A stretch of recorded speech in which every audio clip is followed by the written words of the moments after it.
Good morning students, स्वागत है आपका बीएससी इंस्टीट्यूट के यूट्यूब चैनल में। स्टार्ट करते हैं आज का सेशन करंट अफेयर्स का। बेहतरीन करंट अफेयर्स के साथ आज की शुरुआत करते हैं हम। देखिए आज का पहला क्वेश्चन क्या है। ये रहा पहला क्वेश्चन आज का। टी.एस. सिंहदेव किस राज्य के पहले उप मुख्यमंत्री होंगे? Very very important question. किस राज्य के पहले मुख्यमंत्री होंगे और वह राज्य भी कौन है जहां पहली बार उप मुख्यमंत्री बनाया जाएगा?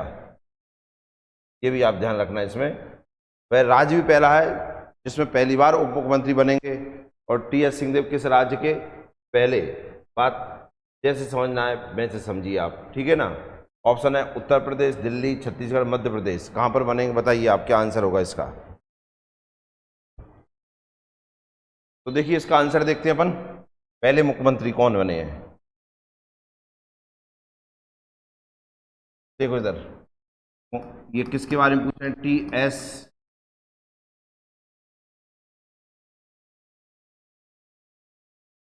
टी.एस. सिंहदेव, इन भाई साहब के बारे में पूछा जा रहा है। ये कौन बने हैं? ये पहले उप मुख्यमंत्री बने हैं, डिप्टी चीफ मिनिस्टर बने हैं, ठीक है ना। और वह राज्य भी कौन सा है जहां पहली बार उप मुख्यमंत्री का पद सृजन किया गया है? तो उसका आंसर दोनों हिसाब से इंपॉर्टेंट है। कौन? छत्तीसगढ़। छत्तीसगढ़, ठीक है ना। तो ऐसा भी क्वेश्चन बन सकता है, भारत का वह पहला राज्य जहां पहली बार उप मुख्यमंत्री का पद सृजन किया गया है, छत्तीसगढ़। क्लियर है ना। कौन बने हैं पहले उप मुख्यमंत्री वहां के? टी.एस. सिंहदेव। अभी कौन थे ये थे स्वास्थ्य मंत्री। स्वास्थ्य मंत्री थे, हेल्थ मिनिस्टर थे।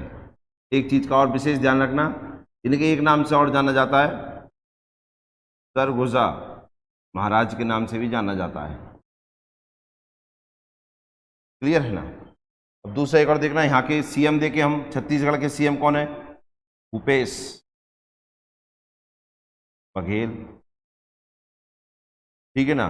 गवर्नर कौन है यहाँ पर? विश्वभूषण। ये यहाँ के कौन है? सीएम है। राजधानी क्या है छत्तीसगढ़ की? राजधानी राजधानी क्या है? रायपुर। रायपुर एक चीज के लिए प्रसिद्ध है, ये ध्यान रखना आप, ये प्रसिद्ध है स्वामी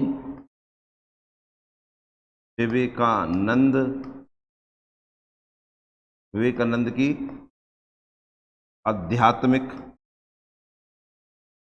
जन्मभूमि। एक कल क्वेश्चन भी पूछा था, या मैंने परसों पूछा था आपसे, विवेकानंद जो है, विवेकानंद जी शिकागो विश्व धर्म सम्मेलन या सभा थी उसमें कब गए थे स्वामी विवेकानंद? तो आपने आंसर दिया था, बाकी मैं बता देता हूँ। 1893 में कहाँ गए थे? शिकागो की यात्रा पर थे। शिकागो का भी आपका ध्यान रखना है। तो इसका आंसर हो गया छत्तीसगढ़। तो छत्तीसगढ़ के बारे में हमने सब देख लिया है। छत्तीसगढ़ कब बना? तो देखिए छत्तीसगढ़ बना 1 नवंबर 2000 को। ये छत्तीसगढ़ बना किससे अलग होकर बना था? तो इसका भी आप ध्यान में रखना, छत्तीसगढ़ मध्य प्रदेश से अलग होकर बना था। मध्य प्रदेश से अलग होकर ये बना था, ठीक है ना। मध्य प्रदेश कब बना था भैया? मध्य प्रदेश भी 1 नवंबर को ही बना था, बस ईयर अलग है। कब? 1956 को बना था, ठीक है ना। 1956 को राज्य पुनर्गठन आयोग के द्वारा मध्य प्रदेश को बनाया गया था, ठीक है ना। फिर मध्य प्रदेश का टुकड़ा किया गया क्या? 2000 में। कौन बना वहां से? छत्तीसगढ़ बना। कब बना? 1 नवंबर 2000 को। क्लियर है, ये यहाँ का आंसर हो गया। तो टी.एस. सिंहदेव कहाँ के बने हैं? टी.एस. सिंहदेव बने छत्तीसगढ़ के पहले उप मुख्यमंत्री। और छत्तीसगढ़ भी पहला राज्य बना, या पहली बार छत्तीसगढ़ में ऐसा हुआ जहां उप मुख्यमंत्री का पद होगा, ठीक है ना। सीएम भूपेश बघेल, गवर्नर विश्वभूषण हरिचंदन, ठीक है ना। और मुख्यमंत्री उप मुख्यमंत्री का नाम याद हो ही गया, राजधानी ये है। छत्तीसगढ़ कब बना ये आपको पता चल गया। नेक्स्ट क्वेश्चन देखते हैं। राष्ट्रीय सांख्यिकी, वेरी इंपॉर्टेंट क्वेश्चन। तो है 2 लाख बार। राष्ट्रीय सांख्यिकी दिवस कब मनाया जाता है? When is national statistics day celebrated? 30 जून, 29 जून, 1 जुलाई, 2 जुलाई। प्रिय छात्रों इसका आंसर दें। मेरे लाल एवं लालियों, आंसर क्या होगा बताएं। तो देखिए इसका आंसर देखते हैं, national static day, national static day. लेकिन इसकी जो स्टार्ट हुआ ये स्टार्ट हुआ 2007 से, ठीक है ना। किसके कारण मनाया जाता है, देखिए सारा इतिहास देखते हैं अपन इसका। व्यक्ति हुए जिनका नाम आपने सुना होगा, प्रशांत चंद्र महालनोबिस।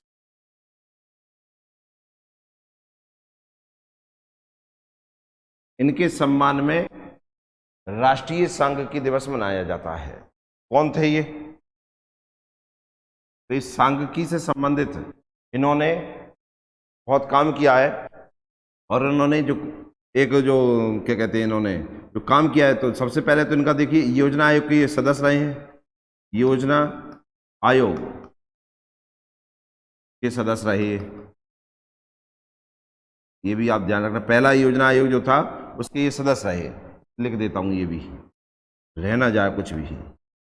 पहले योजना आयोग प्लानिंग कमीशन थे, उसके ये सदस्य थे। दूसरा एक और देखिए इनका महान, एक और सबसे बड़ा काम, राष्ट्रीय सांख्यिकी, राष्ट्रीय सांख्यिकी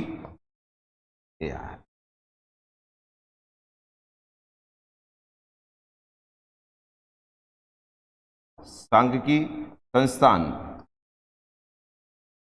मतलब इंडियन स्टैटिस्टिकल इंस्टीट्यूट की स्थापना का श्रेय इनको जाता है। ये आप सबसे ज्यादा इंपॉर्टेंट ध्यान रखना है इसके लिए। राष्ट्रीय सांख्यिकी स्थापना का श्रेय जो जिसको जाता है वो किसको जाता है? प्रशांत चंद्र महालनोबिस को। कब स्थापना हुई थी इसकी? इसकी स्थापना हुई थी 1931 में, ठीक है ना। इसका हेडक्वार्टर कहां पर है? तो इसका हेडक्वार्टर है कोलकाता में, कोलकाता, वेस्ट बंगाल, ठीक है ना। इसकी डायरेक्टर कौन है? निदेशक, इसकी निदेशक है, ये भी आपको इंपॉर्टेंट है। तो इनका निदेशक का मैं रख देना संघमित्रा, संघमित्रा बंदोपाध्याय,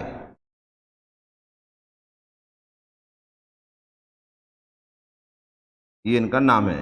ये पहली महिला इसकी जो डायरेक्टर है वो है कौन? संघमित्रा बंदोपाध्याय। राष्ट्रीय सांख्यिकी संस्थान की स्थापना में महत्वपूर्ण योगदान दिया है किसने? महालनोबिस। एक और चीज ध्यान रखना, अगर आपने सुना हो भारत की दूसरी पंचवर्षीय योजना, सेकंड 5 ईयर प्लानिंग, दूसरी पंचवर्षीय योजना, पंचवर्षीय योजना, ठीक है ना, जो किस मॉडल पर आधारित थी, ये क्वेश्चन आ जाता है और लाखों बार आया, किस मॉडल पर आधारित थी। तो आप इसका भी ध्यान रखना कि किस मॉडल पर आधारित थी। तो महालनोबिस मॉडल, ठीक है ना, इस पर आधारित थी। जैसे पहली पंचवर्षीय योजना कृषि पर आधारित, तो दूसरी में औद्योगिक से की शुरुआत की गई थी, इन्होंने ये बताया था, ठीक है ना। सांख्यिकी मतलब गणनाओं में महत्वपूर्ण योगदान था, और इन्होंने जो खोज करी या इन्होंने जो चीज के बारे में बताया, तो इन्होंने जो योगदान दिया उसमें है महालनोबिस दूरी, महालनोबिस, ठीक है ना, दूरी, ठीक है ना, इसकी खोज की है इन्होंने, ये इसका योगदान दिया है। दूरी माप के काम में आती है, मेजरमेंट के काम में आती है। तो ये इनके बारे में हो गया। कब मनाया जाता है? 29 जून को मनाया जाता है। कब मनाया जाता है? 29 जून को। और देखिए इनके बारे में देखते हैं, 2023 की थीम देखते हैं क्या है क्या नहीं है इसमें। देखना इधर, ये है भारतीय वैज्ञानिक और सांख्यिकी प्रशांत चंद्र महालनोबिस।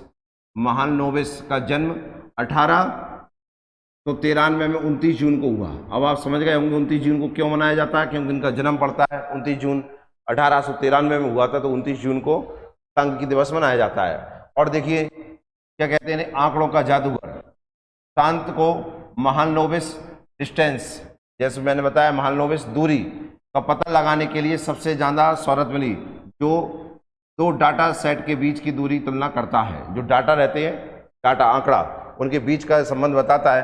भारतीय सांख्यिकी संस्थान ISI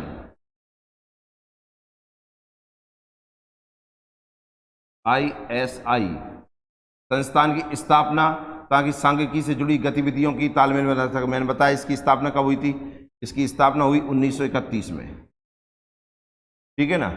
योजना आयोग के सदस्य के तौर पर उन्होंने दूसरी पंचवर्षीय योजना में औद्योगिकीकरण के लिए भारत की रणनीति तैयार की, इंडस्ट्रियल के लिए भारत की नीति तैयार की, और वह पंचवर्षीय योजना दूसरी कार्य से संबंधित है, महालनोबिस मॉडल पर आधारित है, जिसमें काय के ऊपर चर्चा की गई है, औद्योगिकीकरण के लिए चर्चा की गई है, ठीक है ना। साल 1949 में उन्हें भारत सरकार का मानद सांख्यिकी सलाहकार नियुक्त किया गया था, ठीक है ना। साल 1968 में पद्म विभूषण से नवाजा गया, ये भी आपको ध्यान में रखना है, क्लियर है ना, तो ये आपको ध्यान में रखना है। और भारतीय सांख्यिकी के पिता कहलाते हैं ये, भारतीय सांख्यिकी के पिता कहलाते हैं, ठीक है ना, फादर ऑफ इंडियन स्टैटिकल, ये आपको ध्यान में रखना है, वेरी वेरी इंपॉर्टेंट लाइन है ये। तो इन्हीं के सम्मान में 29 जून को क्या मनाया जाता है, राष्ट्रीय सांख्यिकी दिवस। साल 2023 की थीम देखिए, राष्ट्रीय सांख्यिकी दिवस की थीम, सतत विकास लक्ष्यों की निगरानी के लिए राष्ट्रीय संकेतक ढांचे के साथ राज्य संकेतक ढांचे का संरेखण। क्या लिखा है, सतत विकास लक्ष्यों की निगरानी के लिए राष्ट्रीय संकेतक ढांचे के साथ राज्य संकेतक ढांचे का संरेखण। अब ये पूछ सकते हैं कि किस तरीके से, ये कौन से ईयर की है, कौन से दिवस से संबंधित है, तो आप ध्यान में रखना, क्लियर है ना। Alignment of state indicator framework with national indicator framework for monitoring sustainable development goal, ठीक है ना। ये है कौन भैया, अपने प्रशांत चंद्र महालनोबिस योजना आयोग के ये सदस्य रह गए हैं। योजना आयोग को और देख लेते हैं थोड़ा सा, योजना आयोग क्या होता है, जिन्होंने नहीं सुना वो योजना आयोग को देखो। देखो योजना आयोग, अच्छा एक आंसर आप देना है, दूसरी पंचवर्षीय योजना बताई मैंने, इसका ईयर बताना है आपको, ईयर बताई, मैं अभी हाल इसका आंसर दूंगा, आप जब तक बताइए मैं ये बताता हूँ। योजना आयोग, योजना आयोग कब बना, ये बना 15 मार्च 1950 को, क्लियर है। इसका अध्यक्ष जो होता है वो हमेशा PM होता है, प्रधानमंत्री, इसका प्रेसिडेंट हमेशा कौन होता है, PM, क्लियर है। तो पहले PM पंडित जवाहरलाल नेहरू थे, तो उन्हीं के टाइम पे योजना आयोग बना है, तो वही इसके अध्यक्ष रहे होंगे, ठीक है ना। पहले उपाध्यक्ष कौन रहे इसके, गुलजारीलाल नंदा, गुलजारीलाल नंदा, क्लियर है।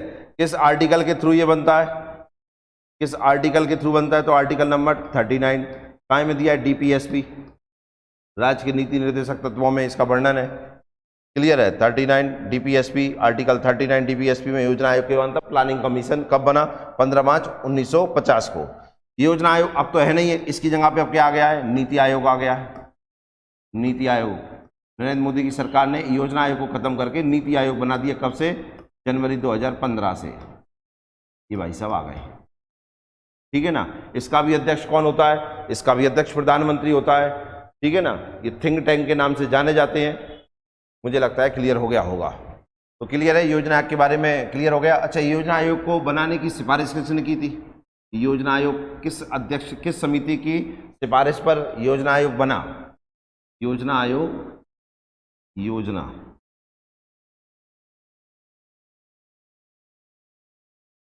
योजना आयोग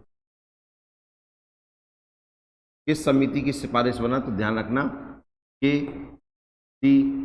नियोगी की अध्यक्षता समिति की सिफारिश पर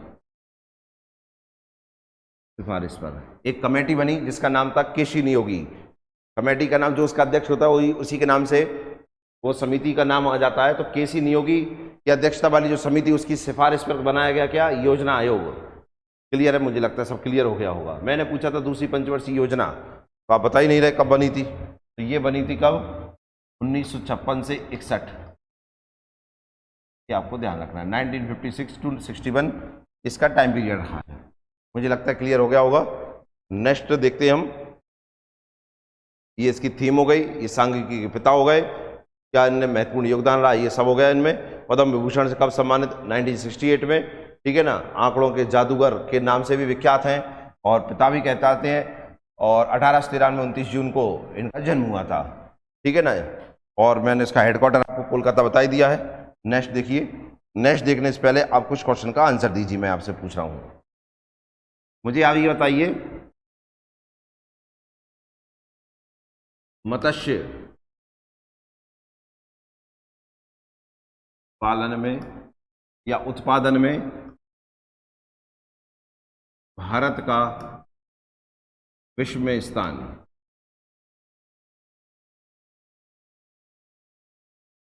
ये आपको बताना है। क्लियर है? एक और बताना, जल कृषि, जल कृषि में भारत का ये स्थान। एक और बताना है,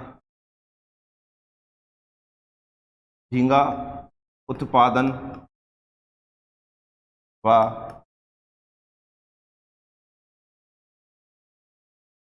निर्यात में भारत का स्थान। अब भारत पूछ रहे हैं स्थान, तो विश्व में ही पूछ रहे होंगे, तो आप ये तीनों के आंसर बताइए, क्या आंसर होंगे, कमेंट में आंसर दीजिए। अभी आंसर देखते हैं इनका। और ये ध्यान रखना, इन पे 1 करोड़ बार इंपॉर्टेंट डाले ना। अभी का पूरा ये डाटा है, अभी हाल ही का ये, ठीक है ना। तो इनको तो आप छाप देना, चिपका लेना माथे पर। इन पे क्वेश्चन बनना ही बनना है। जल कृषि या जलीय कृषि, जैसा भी जाए आपको, जल कृषि या जलीय कृषि, ठीक है ना। बताइए क्या आंसर होगा इसका। मत्स्य पालन में, या मैं लिख देता हूं उत्पादन में, फिशिंग प्रोडक्शन में भारत का वर्ल्ड में, जलीय कृषि में, और झींगा उत्पादन व निर्यातक में भारत या निर्यात में भारत का स्थान। तो देखिए मैं आंसर बता रहा हूं, ये आंसर है थर्ड पोजीशन है वर्ल्ड में। 8% हिस्सेदारी है हमारी मत्स्य उत्पादन में। देख रहे क्या लिख रहा है ये, उत्पादन प्रोडक्शन, 8% हिस्सेदारी वर्ल्ड में है। 8% का योगदान है वर्ल्ड में, उसके साथ हम वर्ल्ड में 3rd नंबर पर आ गए, इसकी घोषणा भी हुई है।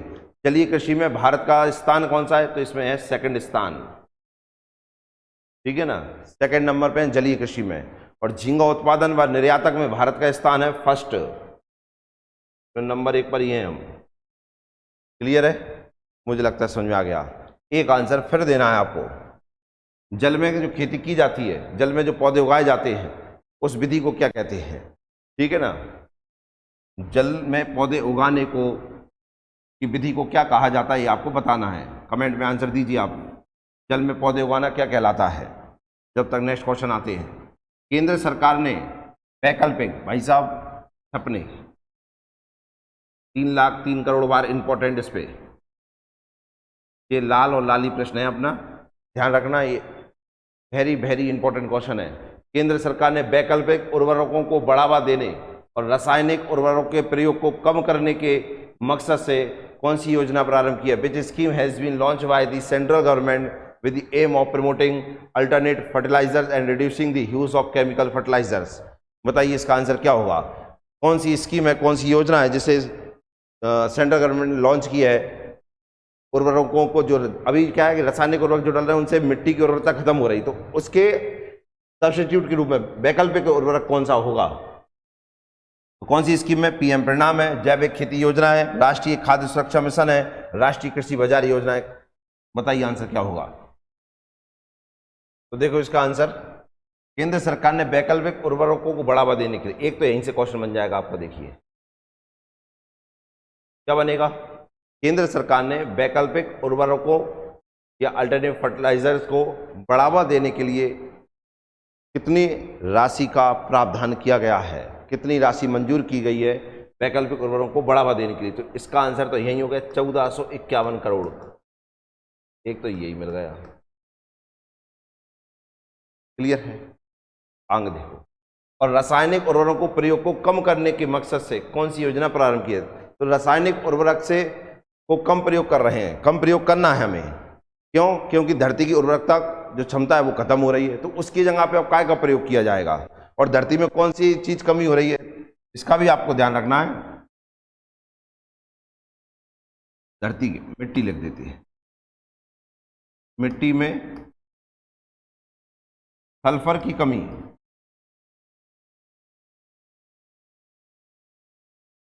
सल्फर की कमी है, उसको दूर करने के लिए, सल्फर की कमी को कम करने के लिए, कम करने के लिए, वेरी वेरी इंपॉर्टेंट लाइन है, आप देखना ये पेपर में छपना ही है इस क्वेश्चन को, इसमें से बहुत सारे क्वेश्चन बनने हैं। मिट्टी में सल्फर की कमी को कम करने के लिए सल्फर कोटेड यूरिया का प्रयोग किया जाएगा, का प्रयोग किया जाएगा।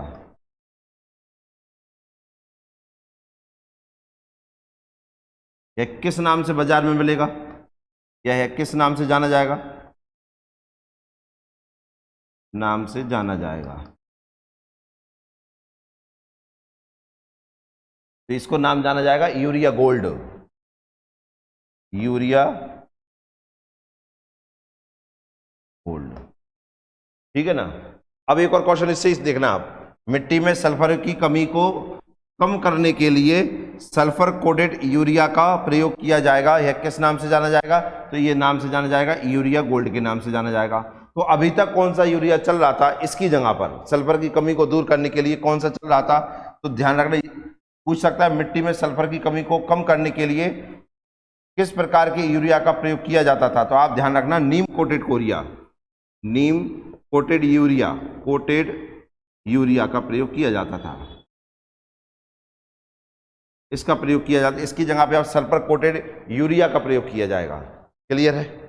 तो ऐसे ही घोषणा किस सारे के सारे ये सब घोषणाएं कायम की गई हैं। तो पीएम परिणाम, पीएम परिणाम योजना जो है उसमें इन सब की घोषणा की गई है।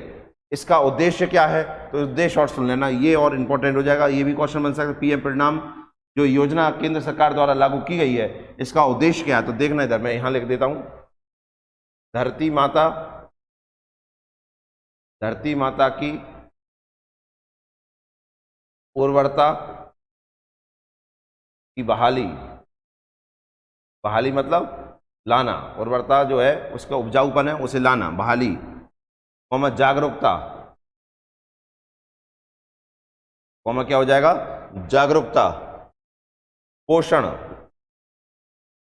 सुधार। तो क्या हो गया? धरती माता की उर्वरता की बहाली, जागरूकता, पोषण, सुधार, ये इसका उद्देश्य हो जाएगा। ठीक है ना। पीएम परिणाम योजना जो है उसका उद्देश्य क्या है? धरती माता की क्या? उर्वरता, बहाली, जागरूकता, पोषण, सुधार, ये इसका उद्देश्य हो जाएगा। तो ये ध्यान रखना कितना प्रावधान किया गया है? 1451 करोड़। और इसके बारे में इधर देखते हैं, देखिए यहाँ क्या दिया है वो देखें आप थोड़ा सा। यह योजना रासायनिक उर्वरकों के उपयोग को हतोत्साहित करने के लिए लागू की जा रही है, ठीक है ना, जिससे उनका उपयोग कम किया जा सके। प्रस्तावित योजना में सरकार को रासायनिक उर्वरकों पर सब्सिडी का बोझ कम करने में मदद मिलेगी। एक तो इनसे नुकसान हो, ऊपर से सब्सिडी देनी पड़ती है। सब्सिडी बचत का 50% केंद्र सरकार उन राज्यों को अनुदान के रूप में देगी जो उर्वरक का प्रयोग करके सरकार की सब्सिडी बचाने में योगदान करेंगे। अब ये किसान के लिए मोदी सरकार का खास पैकेज, कैबिनेट ने ये देखिए कितना करोड़ रुपए के कुल परिव्यय के किसानों के लिए नवीन योजनाओं के अनूठे पैकेज की घोषणा की है। 3,70,128.7 करोड़ रुपए का एक योजना लागू की है सरकार ने। इसमें 3.68 लाख करोड़ के पैकेज के साथ यूरिया सब्सिडी योजना में 3 वर्षों का विस्तार 2023 से 25 हो जाएगी ये, ठीक है ना। PM restoration awareness generation nourishment and amelioration of mother earth, तो ये इसका पूरा नाम हो गया। इसका आप ध्यान में रखना। देखो पीएम रेस्टोरेशन, पीएम से जहां से पी से पीएम रेस्टोरेशन, इससे हो जाएगा awareness generation nourishment and amelioration of mother earth कार्यक्रम हो गया ये पूरा का पूरा नाम। गोवर्धन संयंत्रों से ऑर्गेनिक उर्वरकों को बढ़ावा देने के लिए बाजार विकास सहायता के लिए 1451.84 करोड़ रुपए मंजूर किए गए हैं। पहली बार देश में सल्फर लेपित मतलब कोडेड यूरिया गोल्ड की शुरुआत होगी। ये वेरी वेरी इंपॉर्टेंट लाइन है, इसका आप ध्यान में रखना। यूरिया गोल्ड क्या है, आपसे क्वेश्चन पूछे यूरिया गोल्ड क्या है, तो आप कहेंगे क्या, सल्फर कोटेड यूरिया। इसकी जगह कौन सा उपयोग किया जाता था पहले, नीम कोटेड यूरिया का उपयोग किया जाता था।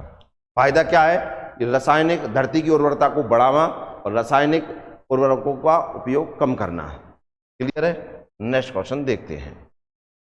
संयुक्त राष्ट्र महासचिव एंटोनियो गुटेरस, पहले तो ये एग्जाम्पल है, संयुक्त राष्ट्र महासचिव कौन है, एंटोनियो गुटेरस। आपको बता दीजिए किस देश के हैं, किस देश के भाई साहब अपने द्वारा बाह्य अंतरिक्ष मामलों के लिए संयुक्त राष्ट्र कार्यक्रम UNOOSA के निर्देशक के रूप में किसे नियुक्त किया गया है। Who has been appointed as the Director of the United Nations Office for Outer Space Affairs by UN Secretary General Antonio Guterres। तो पहले तो आप इससे ही ध्यान रखो, UNOOSA का फुल फॉर्म पूछ सकते हैं आपसे, तो ये लिखा है United nation office for outer space affairs. ये फुल फॉर्म आपको ध्यान में रखना है। क्या है, United nation office for outer space मतलब बाह्य अंतरिक्ष मामले। क्लियर है। तो इसके कौन बने हैं बताइए, इसका आंसर क्या होगा, अजय वांगा, आरती होलामैनी, रेमा रस्तोगी, मीनाक्षी सिन्हा। कौन इसका निदेशक डायरेक्टर बना है,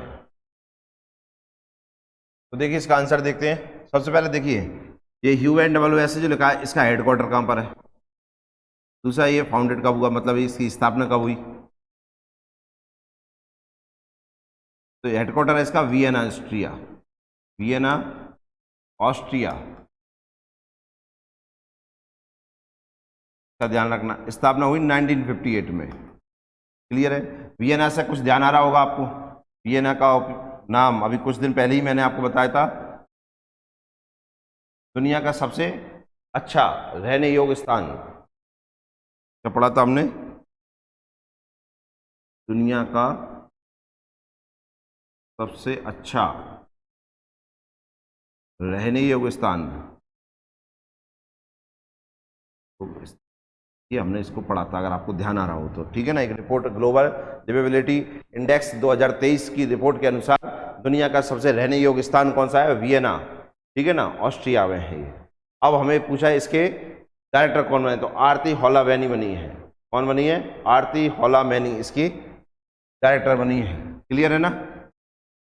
नेक्स्ट क्वेश्चन देखिए, अब ये है, देखिए United nation office for outer space affairs. ठीक है ना, ये इनका नाम, इनकमिंग डायरेक्टर ऑफ UNOOSA। ठीक है ना, आरती होलामैनी। क्लियर है। नेक्स्ट क्वेश्चन देखिए, इंद्रप्रस्थ गैस लिमिटेड के MD कौन है, अपने लखपति प्रश्न, लखनपति रॉ चीफ और ब्रिक्स CCI वुमेन वर्टिकल की डायरेक्टर कौन बनी है, बताइए इन तीनों के आंसर क्या होंगे। तो देखिए इसका आंसर है कौन, कमल भाई साहब, कमल किशोर चट्टीवाल। क्लियर है। रॉ चीफ कौन है, रवि सिन्हा, रवि सिन्हा इसके चीफ है। इसकी रूबी सिन्हा, रूबी सिन्हा, दोनों भाई बहन भैया हैं, भैया है ना, ध्यान रखियो, बहन भाई हो गए दोनों। क्लियर है। तो रवि सिन्हा। एक चीज का और ध्यान रखना, इन्हें एक और नाम से जाना जाता है, operation man of India, operation man of India के नाम से जाना जाता है। क्लियर है। रवि, ये है रूबी सिन्हा, बेहन रवि सिन्हा। क्लियर है। आपको पता, मैंने आपको इसके बारे में बताया था, ब्रिक्स CCI जो वुमेन है, इसकी स्थापना कब हुई थी, 2012 में। वैसे ब्रिक्स हमने पढ़ा है, इसकी स्थापना 2009 में हुई थी। मैं इसके बारे में बताऊं, इसकी स्थापना वुमेन की कब हुई थी, 2012 में, रूबी सिन्हा। क्लियर है। नेक्स्ट क्वेश्चन देखिए, हरित हाइड्रोजन पर अंतर्राष्ट्रीय सम्मेलन जुलाई 2023 में कहां आयोजित होगा। इंपॉर्टेंट क्वेश्चन, ये भी वेरी वेरी इंपॉर्टेंट क्वेश्चन। ठीक है ना, और दुनिया हाइड्रोजन तरफ भाग रही है, तो इसका तो आपको ध्यान ही रखना है। हरित हाइड्रोजन पर अंतर्राष्ट्रीय सम्मेलन, इंटरनेशनल समिट, जुलाई 2023 में कहाँ आयोजित की जाएगी? बताइए क्या आंसर होगा इसका? हैदराबाद में आयोजित की जाएगी, दिल्ली में, कोलकाता में, चेन्नई में, कहाँ आयोजित की जाएगी बताएं। देखिए इसका आंसर क्या होगा, हमें से पूछा हरित हाइड्रोजन का सम्मेलन कहाँ पर होगा, काय पर? अंतर्राष्ट्रीय सम्मेलन, तो इसका आंसर है न्यू दिल्ली में होगा। इसका आयोजन कब होगा? जुलाई 2023 में। पर एक और इंपॉर्टेंट क्वेश्चन इसका बनता है कि इसका आयोजन कौन करेगा, ये महत्वपूर्ण है कि इसका आयोजन कौन करेगा। तो ध्यान रखना, नवीन एवं नवीकरणीय मंत्रालय, रिन्यूएबल मिनिस्ट्री जो है वो इसका आयोजन करेगी। 1, 2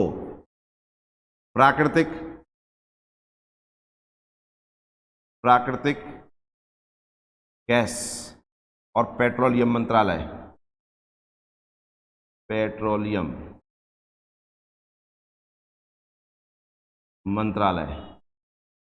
ठीक है ना, natural gas and petroleum ministry है। 2, 3 भारतीय विज्ञान परिषद, 3, ये तीनों मिलके इसका आयोजन करेंगे। अब नवीन एवं नवीकरणीय मंत्रालय, रिन्यूएबल मिनिस्ट्री के मंत्री कौन है, इसके बताइए, ठीक है ना। इन दोनों के, ये तो मंत्रालय है नहीं है, अब इन दोनों के, ये दोनों मंत्रालय तो इनके मिनिस्टर कौन है वो बताइए। और इसके कहाँ पर होगी, समिट कहाँ पर होगी? दिल्ली में होगी। फिर इसके बारे में और देखते हैं ये है क्या कहना चाहता है हमसे। तो दिल्ली हो गया अपना। अब मैंने आपसे पूछा था कि इसके कौन है, तो ये देखना, इसके तो हो जाएंगे राजकुमार सिंह, इसके हो जाएंगे हरदीप सिंह पुरी।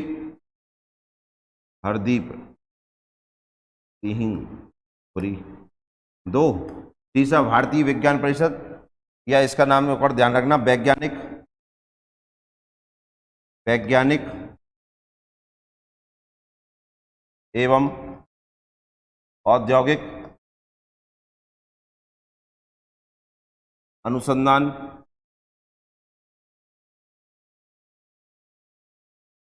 परिषद, ये आप ध्यान रखना, ठीक है ना, इसे रहने देना, ये नाम ध्यान रखना आप, ठीक है ना। परिषद, ये वाली परिषद हटाकर ये वाला वैज्ञानिक वाला आप ध्यान में रखना, ये तीसरे नंबर की ये हो गई, ठीक है ना। Scientific and industrial research council, अनुसंधान, ठीक है ना, क्या नाम हो गया? Scientific and industrial research council, या council for scientific and industrial research, औद्योगिक एवं वैज्ञानिक एवं औद्योगिक अनुसंधान परिषद, प्राकृतिक गैस और पेट्रोलियम मंत्रालय, नवीन एवं नवीकरणीय मंत्रालय, ये तीनों मिलकर इसका अंतर्राष्ट्रीय सम्मेलन का आयोजन करेंगे। अब हाइड्रोजन को जानते हैं, इसे क्या कहते हैं हम? भविष्य का ईंधन कहते हैं, भविष्य का ईंधन, ठीक है ना, फ्यूचर फ्यूल कहते हैं इसे, क्योंकि इसकी कम मात्रा में ज्यादा ऊर्जा उत्पन्न होती है, तो इसके कारण से। दूसरा, इस पे जोर क्यों दिया जा रहा है? क्योंकि इससे प्रदूषण नाम मात्र का होता है, ठीक है, प्रदूषण ये मानकर ना के बराबर होता है। ठंडी गैस होती है तो वातावरण को ठंडा भी और प्रदूषण मुक्त भी रखता है। देखिए इसके ऊपर ये international conference on green hydrogen 2023, clear है। इसके ऊपर और देखना, यहाँ पे बता रहा हूं मैं, जैसे ये देखिए, राष्ट्रीय हाइड्रोजन मिशन कब लॉन्च हुआ था, और ये हम जो मानक पूरे कर रहे हैं वो किसके द्वारा कर? अंतर्राष्ट्रीय नवीकरणीय ऊर्जा एजेंसी, इरना। तो इसका हेडक्वार्टर कहाँ पर है ये आपको बताना है, और ये इनसे आपको पूरा क्लियर हो जाएगा। पहले इन दोनों के बारे में आंसर दीजिए। तो देखिए, राष्ट्रीय हाइड्रोजन मिशन लॉन्च हुआ था 2021-22 में, ठीक है ना। इसमें क्या कहा गया था? देखिए कि भारत 2030 तक, ये इंपॉर्टेंट ध्यान में रखना, ये वेरी वेरी इंपॉर्टेंट है, ठीक है ना, मैंने बता दिया, ये बहुत ही इंपॉर्टेंट है। भारत को 2030 तक क्या करना? हाइड्रोजन हाइड्रोजन के उत्पादन मतलब प्रोडक्शन, उत्पादन, उपयोग, यूज, और निर्यात, एक्सपोर्ट का वैश्विक केंद्र बनाना, वैश्विक केंद्र बनाना, ग्लोबल सेंटर बनाना, मतलब सब कुछ भारत में हो हाइड्रोजन के लिए, ये ध्यान रखना। और 2030 तक क्या लक्ष्य रखा गया इसका, एक तो यही बता दिया, दूसरा 125 गीगावाट बिजली उत्पादन, एक क्लियर है, दूसरा 5 मिलियन टन हरित हाइड्रोजन का उत्पादन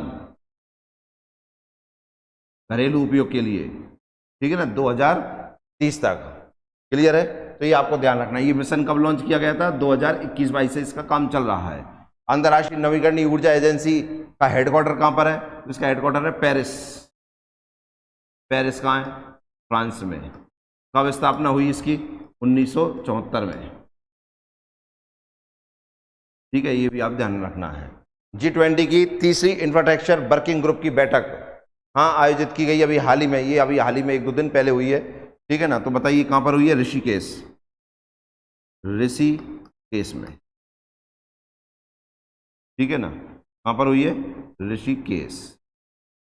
कौन सा केस है जी, ऋषि के केस है जी, ऋषिकेश, क्लियर है।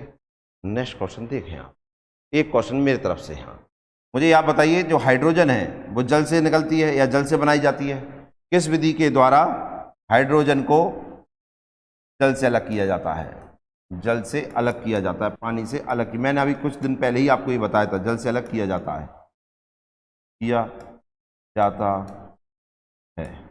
बताइए इसका आंसर क्या होगा, जल से किस विधि द्वारा हाइड्रोजन को बनाया जाता है, आप इसका आंसर बताएं। हाल ही में प्रथम कला क्रांति लाइफ टाइम अचीवमेंट पुरस्कार से किसे सम्मानित किया गया है। अब देखो प्रथम है तो आप समझ गए इंपॉर्टेंट है, ठीक है, तो इससे ध्यान रखना, इसलिए वेरी वेरी इंपॉर्टेंट। फर्स्ट कला क्रांति लाइफ टाइम अचीवमेंट अवार्ड से किसे सम्मानित किया गया, पंडित पूर्णदास बाउल, विराजनी सवर, जलसा चंद्रा, डॉक्टर सुभाषीष भट्टाचार्य, किसको बताइए। तो देखिए इसका आंसर जो है वो आंसर है पंडित पूर्णदास बाउल।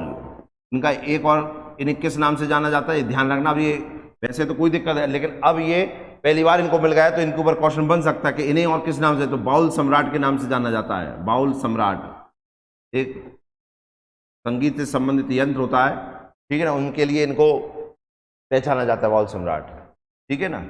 और ये जो आयोजन हुआ था वो हुआ था कहाँ पर, ये लगा ना, प्रथम कला क्रांति लाइफ टाइम अवार्ड, ये हुआ था कोलकाता में, वहाँ इनको सम्मानित किया गया है, कोलकाता, ठीक है ना। देखिए इधर ये है, इनको ये सम्मानित किया गया कोलकाता में इस अवार्ड के साथ में, क्लियर है। नेक्स्ट क्वेश्चन देखिए, हाल ही में, अब ये वेरी वेरी इंपॉर्टेंट है, ये आपने पहली बार सुनेंगे इस क्वेश्चन को, तो इसलिए वेरी इंपॉर्टेंट क्वेश्चन। हाल ही में iron man triathlon Asian Pacific championship का आयोजन कहाँ किया गया या कहाँ आयोजित की गई, भारत, ऑस्ट्रेलिया, अमेरिका, जर्मनी, कहाँ पर आयोजित की गई, iron man triathlon Asian Pacific championship, बताइए कहाँ आयोजित की गई। तो देखिए इसका आंसर क्या है, हाल ही में iron man triathlon Asian Pacific championship आयोजित कहाँ की गई। इससे पहले जो हमने क्वेश्चन देखा था वो देखिए ये था, एक मिनट देखना, इसको थोड़ा सा सुधार लेना फिर ना। ये जो मैंने हेडक्वार्टर बताया ये IEA का है, IEA, ठीक है ना, इंटरनेशनल एनर्जी एसोसिएशन का है, ये एजेंसी का है। इरना का जो हेडक्वार्टर है ये है कहाँ पर, अबू धाबी में, थोड़ा सुधार कर लेना प्रिय छात्रों, अबू धाबी, ठीक है ना। ये बना था कब, 2009 में। ये IEA 1974 पेरिस फ्रांस में है, थोड़ा सुधार कर लेना ये। अब है हमारा क्या, हाल ही में iron man triathlon Asian Pacific championship का आयोजन कहाँ किया गया, तो इसका आंसर है देखो ऑस्ट्रेलिया में। ऑस्ट्रेलिया में कहाँ पर, कल्स क्वींसलैंड, ये जगह का नाम है जहाँ पे किया गया। अच्छा होती क्या है जी आयरन मैन ट्रायथलॉन, पहले मैं आपको बताऊँ, ये 16.5 घंटे का इवेंट होता है, 16.5 घंटे का ये टोटल इवेंट होता है। इसमें 3 इवेंट होते हैं, कितने इवेंट होते हैं? 3। इसमें पानी में तैरना, साइकिलिंग करना और मैराथन। ठीक है ना। पहला हो जाता है 3.5 किलोमीटर पानी में, खुले पानी में तैरना। कोई स्विमिंग विमिंग के लिए कोई बनाया नहीं जाता है, खुले पानी मतलब समुद्र में तैरने के लिए कहा जाता है। ठीक है ना। फिर हो जाता है इसमें साइकिलिंग, साइकिलिंग हो जाता है। और फिर हो जाता है इसमें मैराथन। मैराथन 42.2 किलोमीटर की। ये इसमें 3 इवेंट होते हैं। ठीक है ना। कितने? 3 इवेंट होते हैं इसमें। ऑस्ट्रेलिया क्वींसलैंड में हुआ है, 16.5 घंटे की होती है। ये 3.5 किलोमीटर पानी में, खुले पानी में तैरना हो जाता है। साइकिलिंग हो जाती है। साइकिलिंग कितने की होती है? 180 किलोमीटर। और मैराथन 42.2 किलोमीटर की ये हो जाती है। एक साथ करना पड़ता है, नो ब्रेक। कितना समय? 16.5 घंटे। अब हाल ही में iron man triathlon Asia Pacific championship कहाँ आयोजित की गई? आयोजित तो ठीक है, यहां तक तो चलो ठीक है, लेकिन इसमें जो भारतीय जीता है, सोचिए वो कौन होगा? किसमें है दम?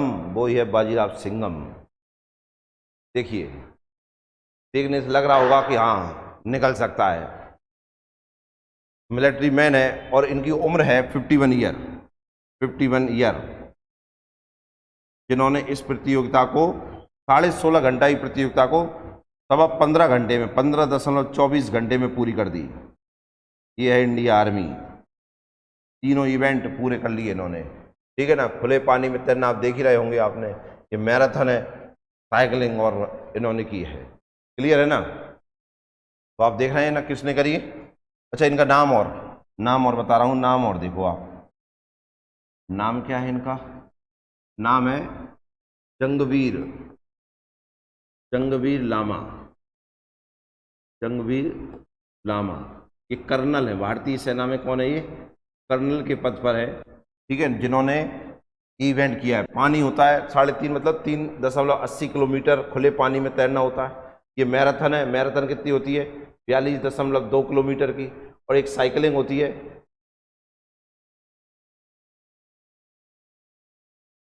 साइकिलिंग कितने की? 180 किलोमीटर की। ये तीनों करने पड़ते हैं 16.5 घंटे में। इनने कर दिया 15.24 घंटे में। ठीक है ना। ये है इंडियन आर्मी हमारी। नेक्स्ट क्वेश्चन देखिए। Asian Pacific power lifting and bench press championship में गोल्ड मेडल किसने जीता? हॉकी इंडिया द्वारा जूनियर महिला राष्ट्रीय टीम का मुख्य कोच किसे नियुक्त किया गया है? ये दोनों क्वेश्चन इंपॉर्टेंट है। बताइए इनका आंसर क्या हुआ। तो देखिए इनका answer, Asia Pacific power lifting and bench press championship में गोल्ड मेडल किसने जीता? ये भी अभी हाल ही में आयोजित की गई है। इसमें जीतने वाला व्यक्ति कौन है बताइए। ये क्वेश्चन था अपना। तो इसमें है कुलदीप दंडोतिया। दंडोतिया। ठीक है। ये है मध्य प्रदेश के। क्लियर है। और ये प्रतियोगिता कहां पर हुई? ये चैंपियनशिप कहां पर हुई? ये चैंपियनशिप हुई हांगकांग में। कहां पर? Hong Kong, China. ठीक है ना।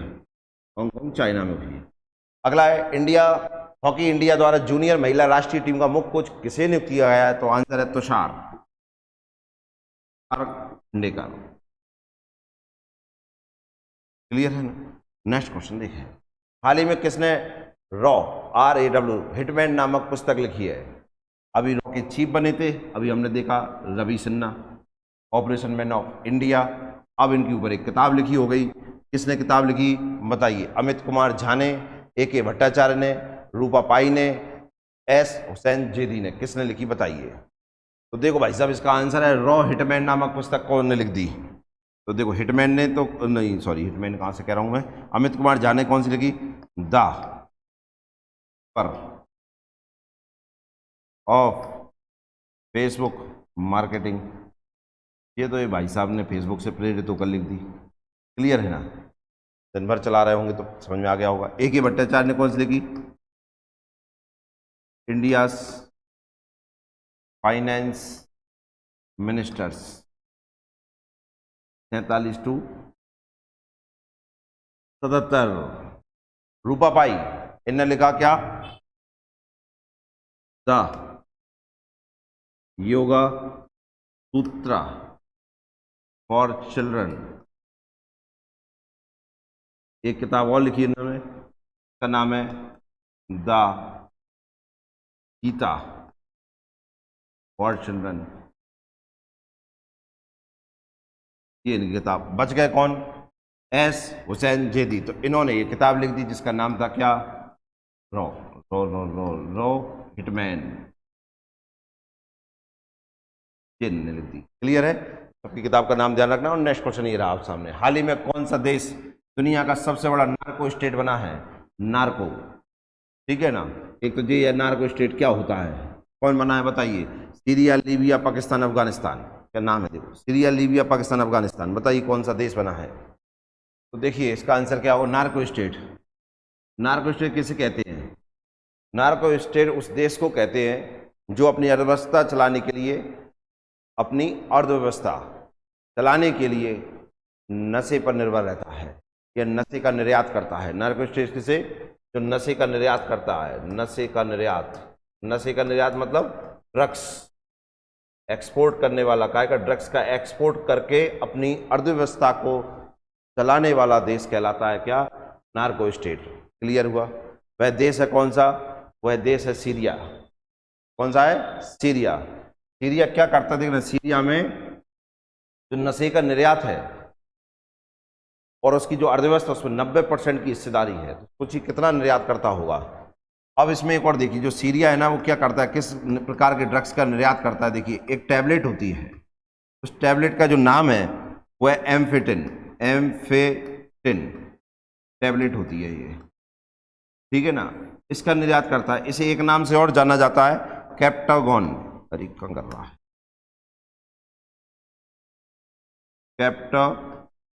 कैप्टागोन के नाम से जाना जाता है इसे, ठीक है ना। या तो एम्फेटिन या कैप्टा, क्या है? ड्रग्स है। इस एक चीज से और ध्यान रखना आप, इसे कहा जाता है एक और नाम से, गरीबों का कोक। गरीबों का कोक कहा जाता है, ठीक है ना। अंतर्राष्ट्रीय बाजार में इसकी स्मगलिंग की जाती है, कीमत ज़्यादा है, ठीक है ना। तो ये देश है सीरिया। सीरिया की कैपिटल क्या है? दमिश्क। दमिश्क। एक हमने अभी रिपोर्ट पढ़ी थी, अगर आपको ध्यान हो, जी ग्लोबल क्या नाम है उसका, लिविलिटी रिपोर्ट 2023, ये पढ़ी थी, रहने योग्य देशों की सूची। उसमें सबसे अच्छा रहने योग्य देश शहर कौन सा था? वियना। और सबसे बुरा रहने योग्य शहर है वो है दमिश्क। सबसे बुरा, बेकार रहने योग्य शहर, रहने योग्य शहर। अब मुझे समझ में, मतलब आपको समझ, मुझे कहा आपको भी और मुझको दोनों को समझ में आ चुका है बुरा क्यों है। तो तुम बुरा इसलिए हो, यहाँ जाओगे तो गरीबों का कोक मिलेगा, और एक बार मिला और आप एक बार कोक के प्रिय हो जाओगे। क्लियर है? तो ये हमारा क्वेश्चन हो गया, ठीक है ना। ये अपना बैच है एमपी पुलिस का, ऑफलाइन और ऑनलाइन 5 घंटे की क्लास डेली चल रही है। ऐप डाउनलोड कर सकते हैं, अभी तो देखिए डेमो चल रहा है, आप यूट्यूब पे देख सकते हैं। वहाँ की फिर ऐप पे बीएससी इंस्टीट्यूट ये ऐप डाउनलोड करिए गूगल स्टोर से, वहाँ क्लास चलेगी आपकी, ठीक है। बहुत ही कम कीमत में, जिससे कि सारे बच्चों को पुलिस की तैयारी करने का मौका मिले। बहुत कम कीमत पे ऑनलाइन बैच स्टार्ट किया है। आप इसकी फीस भी देखेंगे तो 299 बस, ठीक है ना। और ऑफलाइन ज्वाइन करिए, इसकी भी बहुत कम फीस की है, और आप कोचिंग के साथ में फिजिकल की भी तैयारी कर सकते हैं। ट्रेंड जो फिजिकल ट्रेनर हैं वो ट्रेन है सारे के सारे, और डिग्री प्राप्त है, जिन्होंने कुछ ना कुछ इवेंट में अपना कुछ ना कोई प्रतियोगिता जीती है। ऐसे ट्रेनर हैं जिनसे ट्रेनिंग कराई जा रही है, क्योंकि इस बार फिजिकल के भी नंबर मिलेंगे और रिटर्न के भी नंबर मिलेंगे, ठीक है ना। तो आप बैच ऑनलाइन या ऑफलाइन दोनों माध्यम से ज्वाइन कर सकते हैं, जिसको भी आपको पसंद हो। साथ में टेस्ट सीरीज भी रखी गई है, तो 25 टेस्ट अपलोड होंगे, एक साथ नहीं, ठीक है ना। ये कई दिन में लगा देगा, एक तो तुम्हें सबका चुहान लगो है, ठीक है ना। तो एक एक दिन करके एक एक टेस्ट लेगा। टेस्ट जो है मात्र 99 रुपये में आप 25 टेस्ट ले सकते हैं, ठीक है ना। ये है आज की करंट। मिलते हैं ब्रेक के बाद। जय हिंद, जय भारत, मुस्कुराते रहिए।